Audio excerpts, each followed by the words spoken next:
Now in high definition, caring, committed, proud of East Texas. This is East Texas News Weekend, your East Texas news leader. Several East Texas children with special needs just had a day on the water that they will never forget. Good evening and thank you for joining us. I'm Lexie Cook. Temperatures are still soaring to record highs in states to our west, but for us, things are actually cooling off. Let's head over to meteorologist Brett Collar in the Storm Tracker Weather Center. Brett, how long is this cooler weather going to last? Thanks, Brett. Today's great weather made for a perfect day on the lake as dozens of East Texas with physical and/or mental disabilities experience the thrill of water skiing. Texas Adaptive Aquatics is a nonprofit organization from Houston that travels the country, giving people ages 7 and up an opportunity to get out on the water. East Texas News Weekend's Shaylee Sanders was with the skiers today as many of them got on the water for the very first time. We'll have a link to a slideshow of today's fun on the lake on our website. Just go to kltv.com or ktre.com and click on this story on the homepage. We have an update for you now on another story happening out at Lake Palestine today. Officials are still searching for a safe they believe was dumped in the lake after a burglary at an East Texas cafe. The Precinct 4 Van Zandt County Constable's Office says this father and son duo burglarized Shed Cafe in Edom. They say during the burglary, one of the men dropped their debit card on the floor. The Constable's Office says when the suspects realized their mistake, they got in a fight, and that's how Richard ended up behind bars, charged with assault. Authorities say Jeffrey is still on the loose.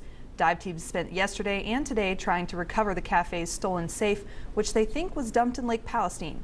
They say the safe is more evidence that hopefully will help close the case. An East Texas city is making a move to remove an eyesore and give its interstate access a facelift. The former Holiday Inn Hotel property in Longview at Estes Parkway and I-20 has been abandoned and crumbling for years. The Longview Economic Development Corporation voted to purchase the 6.5 acres for $1 million and demolish the buildings. The site is the first look that many westbound motorists see of Longview, and city leaders want to give it a facelift. City officials hope to close on the property in the next 90 days. A Lufkin woman is in jail and is charged with drunk driving after crashing her car into a house.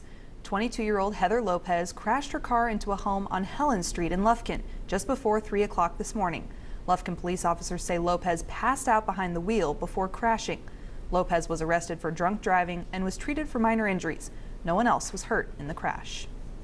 Lawyers for the sponsors of California's same-sex marriage ban are filing an emergency motion with the U.S. Supreme Court, asking the court to overrule the federal appeals panel that freed the state to issue marriage licenses to gay couples on Friday.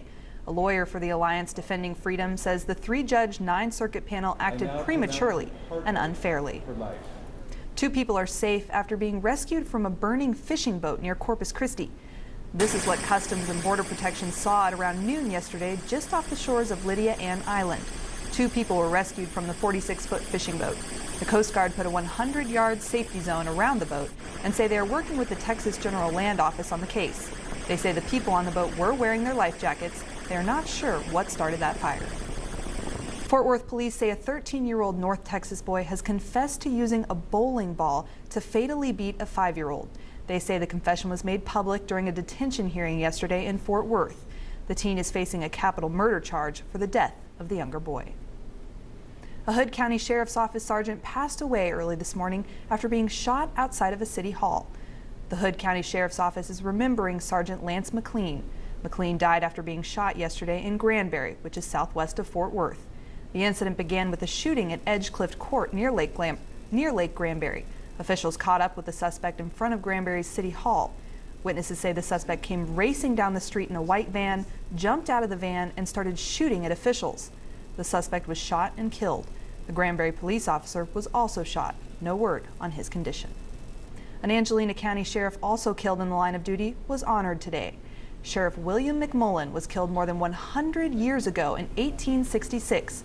Today, his family and law enforcement officials gathered at the Angelina County Courthouse for the unveiling of his name on a fallen peace officer's monument. In honor of McMullen, Sheriff Greg Sanchez took the exact oath McMullen took when he was sworn in as sheriff. McMullen is believed to be one of the first sheriffs in Angelina County and the first in the county to die in the line of duty. An East Texas Health Center is starting a new chapter of service in their brand new building. Coming up next, we'll show you how Health Horizons plans to expand their services to be a one-stop shop for many patients. And we'll show you how surprised some veterans were to learn of all the different services available to them at an East Texas benefit fair. Stay with us. East Texas veterans got a wide range of information at a Veterans Benefit Fair today, highlighting the many resources available to them. Numerous information booths were set up at Maud Cobb Activity Center in Longview to help veterans get information on benefits they might not have known were available. Everything from FHA financing and home improvement to VA and loan benefits. Many say the event was like a treasure chest full of information. Several hundred veterans from World War II through today's returning vets attended the fair. A Nacogdoches Health Clinic broke ground a year ago on a new facility. Today, Health Horizons opened to the public for the first time. Officials say the new clinic is vital for the community. East Texas News Weekend's Francesca Washington explains. The center is open Monday through Friday by appointment only. Walk-ins for testing are only taken on Mondays. All right, Brett, it was hot when I walked in this morning, but not maybe as hot as yesterday, so. Yeah, yesterday was one of those days that you stepped back and said, whoa. Yep, I was glad to be inside. But the good news is that the cooling trend continues. The highs the coming week may only be in the upper 80s on some days, so we'll take it. We'll take that forecast. Yes, I like the words cooling trend. There you go. No more 100s in the 7-day. Right, thanks, Brett. We'll be right back. There are several early Independence Day celebrations going on in East Texas, and this is one of them. It's Pet Dependence Day, an adoption event held at Toyota of Longview. Members of the Humane Society of Northeast Texas brought dogs and cats out to meet with possible adoptive families. It was also a fundraiser to help the society care for and feed the animals in its shelter. So, a sweet event. Thanks for watching. Stay right here for East Texas News Weekend at 10. Until then, you can find the very latest news, weather, and sports 24/7 at kltv.com and ktre.com. Have a good night. Let the news follow you. From exclusive web content to text and email alerts, get your news wherever you are. Sponsored by Peters Chevy Chrysler Dodge Jeep Ram.